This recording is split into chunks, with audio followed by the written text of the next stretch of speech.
Hello and welcome to a video on the t-test for dependent means, where we will go through another example.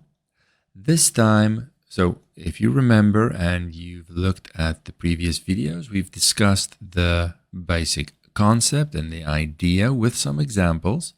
Then we moved on to doing an example by hand, which is a very good exercise to do in the beginning, where you have your hand calculator to do the calculations. We're essentially going to do the same thing, but demonstrate how spreadsheet software like Excel can be used to make the calculator work more convenient. So we're not really using the full functionality of Excel for statistical functions that are built in and data analysis. We're sort of using it as a glorified calculator for the most part, but it has the benefit of laying out the information much more clearly than you perhaps would have had to write things down systematically from your calculator. So we're going to solidify the concept with another example, and our example is from this book that I really like. Not necessarily your prescribed textbook, but this is the one we're going to use for this example, and it's on page 268, and we're going to look at number 19 and read it together first. The amount of oxygen consumption was measured in 6 individuals over 2 10-minute periods. While sitting with their eyes closed, during one period, they listened to an exciting adventure story. During the other, they heard restful music. So, based on the results here, is the oxygen consumption less when listening to the music? So it is the same participant that is being scored or measured in 2 different situations. So we have a situation where the means of each test or score or measure, they are dependent on each other. So we are going to use a t-test for dependent means. And we're going to go through the hypothesis testing steps as we have seen before. Like I said, we're not explaining it again because we've had our discussion and an example by hand by the time we get to this video. So please watch those first if you haven't already. The beauty of a spreadsheet application is that I can lay out my calculations and my information in a much more convenient way.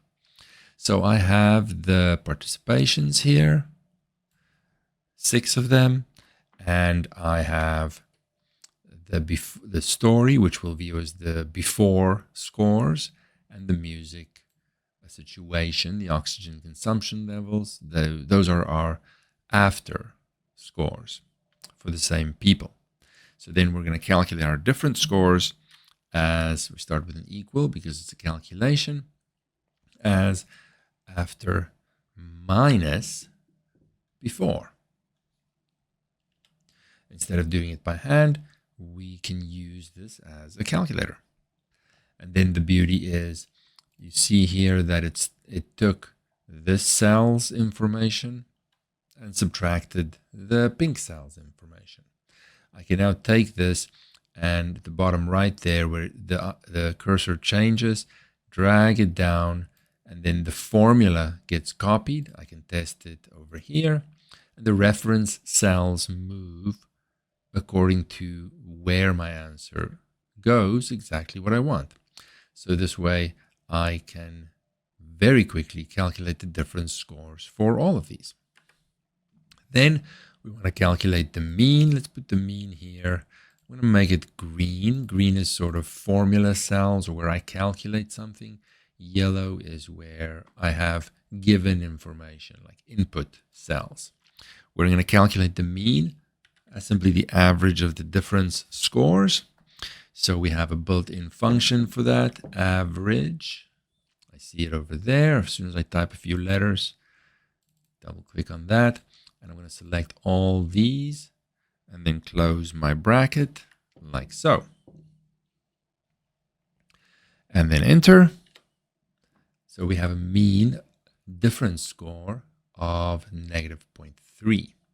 Now we want to get the distributions of the means of these different scores, and that has this mean as for our comparison distribution, but we still have to calculate the standard deviation of the distribution of the means. So we have our sample size of 6 here, and to get the variance estimate of this, we need to get the deviation scores and the square deviation from the mean. So for the deviation, that's simply going to be calculated as the score. In this case, we're calculating difference scores minus the mean, the deviation from the mean. Now I'm going to press F4 and make sure the mean is fixed so that when I drag it down, I don't want that pink cell to move with me because that's always going to be the mean value. So I drag it down in the same way and I test a random one and I see, okay, it took the right difference score and the mean that it's taking for the second number does stay fixed. So we have our deviation scores here. Then we want to square that. So I'm going to start my calculation. I want to square the deviation. So I take that and shift 6 is to the power of 2. That'll square it. And then I'm going to drag that formula or calculation down, test a random one, and I see, yes, it's taking the deviation score and it is indeed squaring it. So very convenient to use this, even just as a glorified calculator.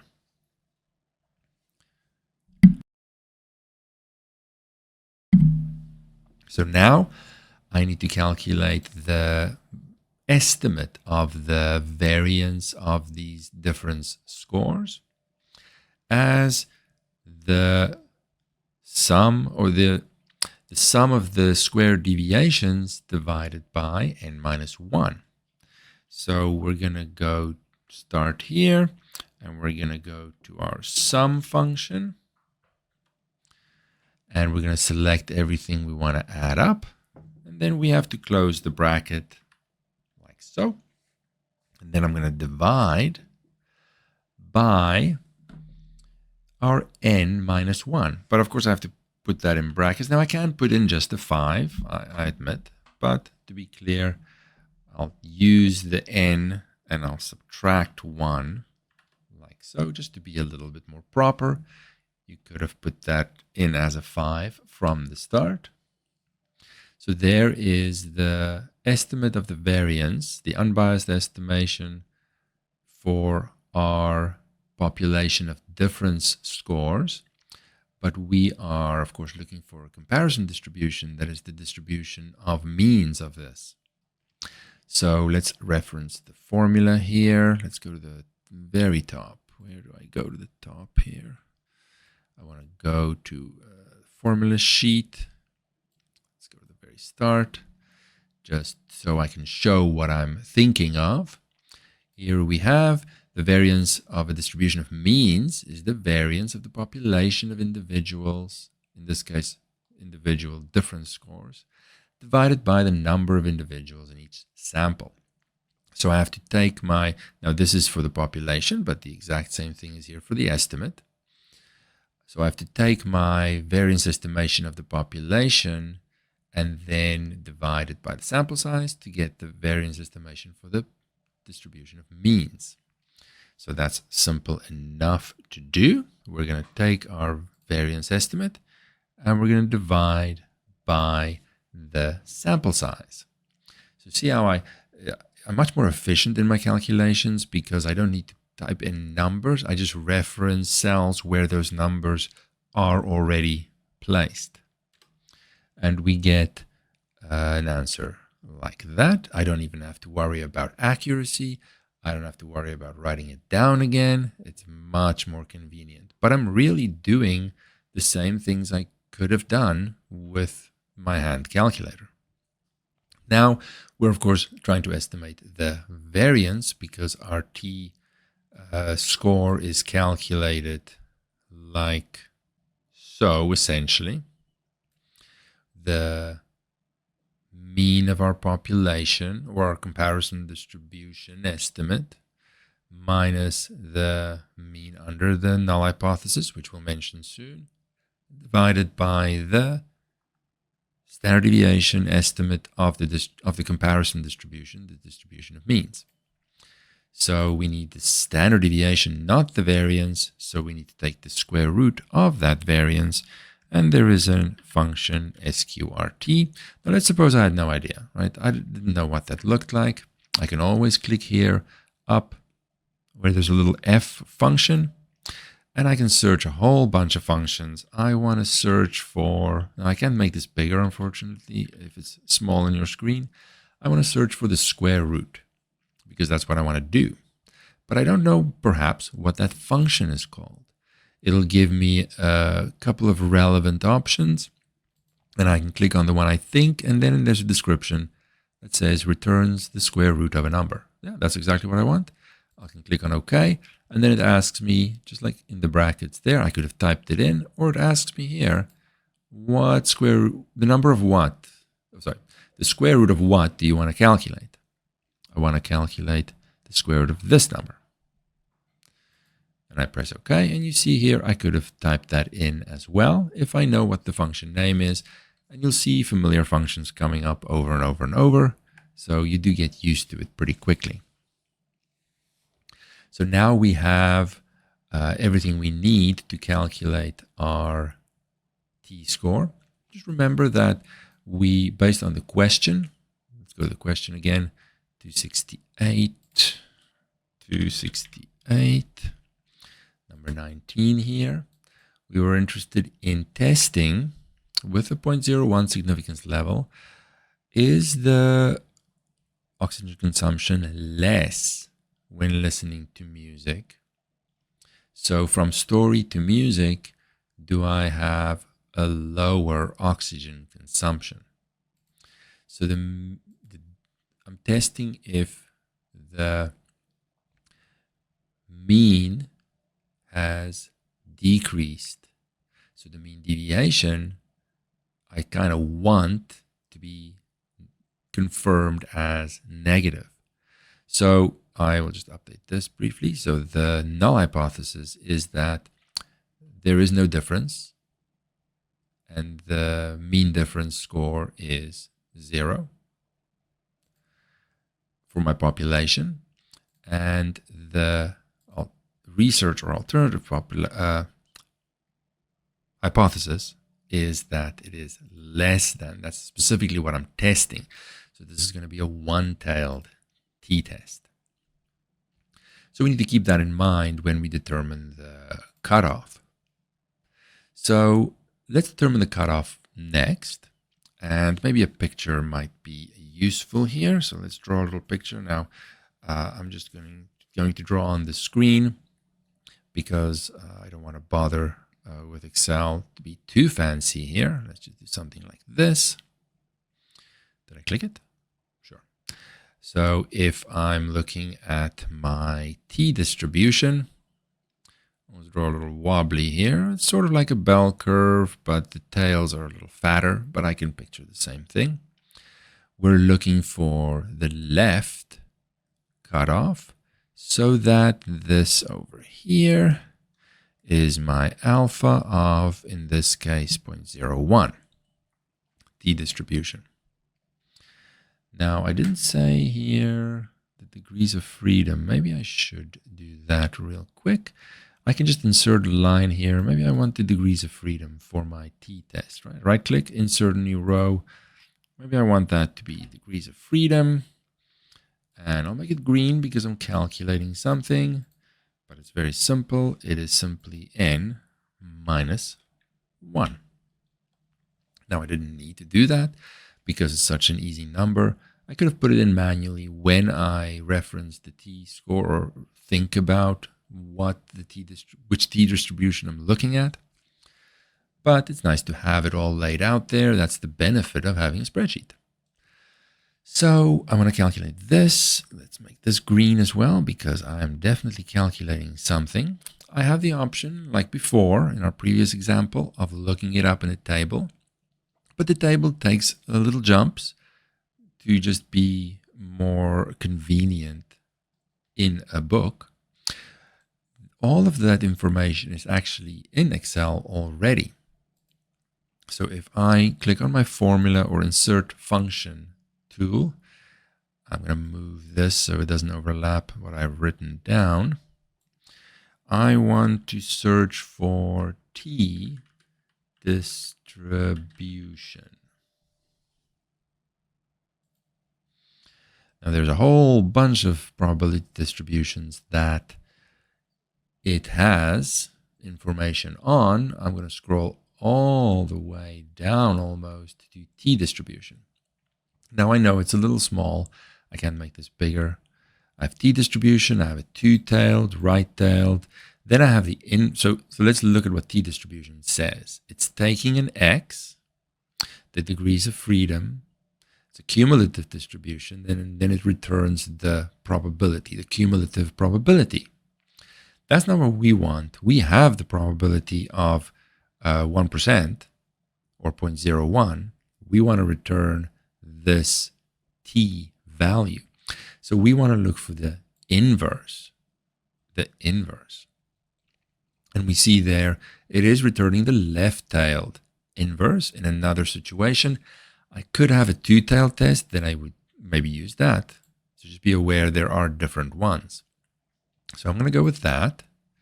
My probability is this left probability, which is exactly alpha. So instead of typing in 0.01, I'll reference where alpha is placed.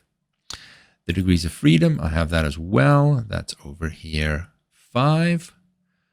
And we can see that our cutoff t-score is negative 3.36. Let's write that in. Cutoff t cutoff negative 3. Oopsie. Erase. Negative 3.36. All right. That's our cutoff value that we're comparing against.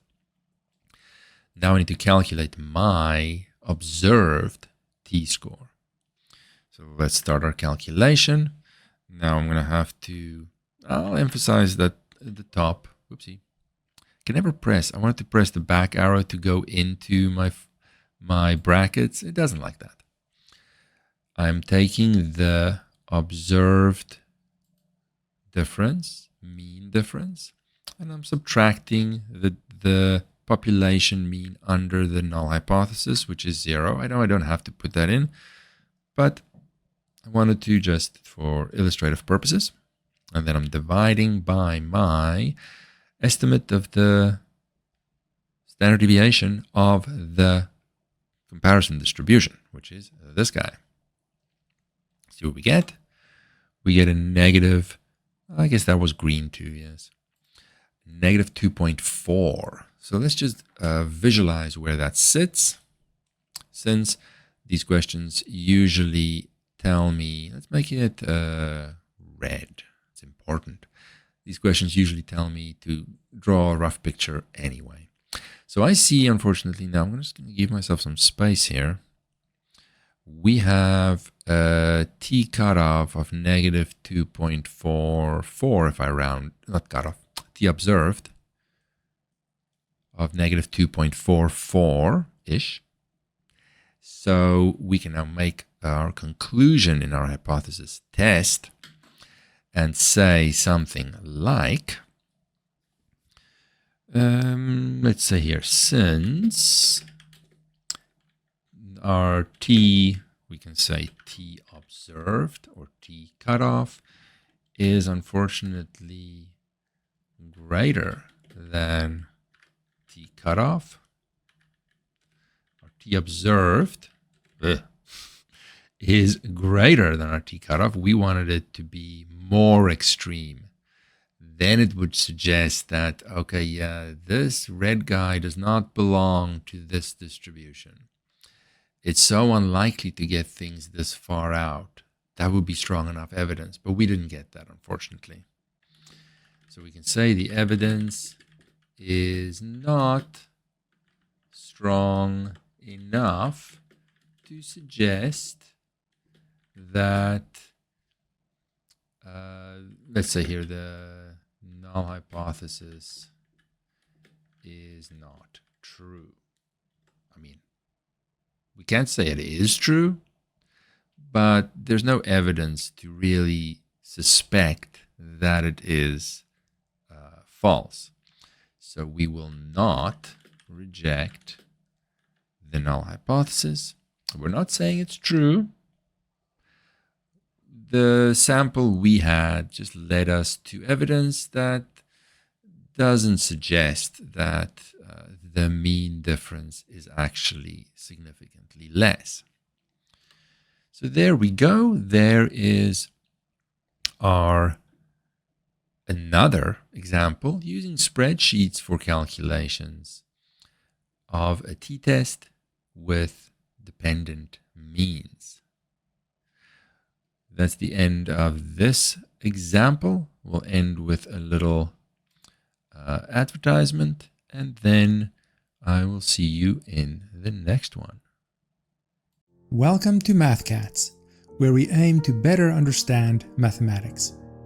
Join us weekly for discussions on elementary, high school, through to university math. You can request the next topic by leaving a comment on our YouTube channel or by emailing us at mathcats314@gmail.com. And as always, remember to like and subscribe. Thank you.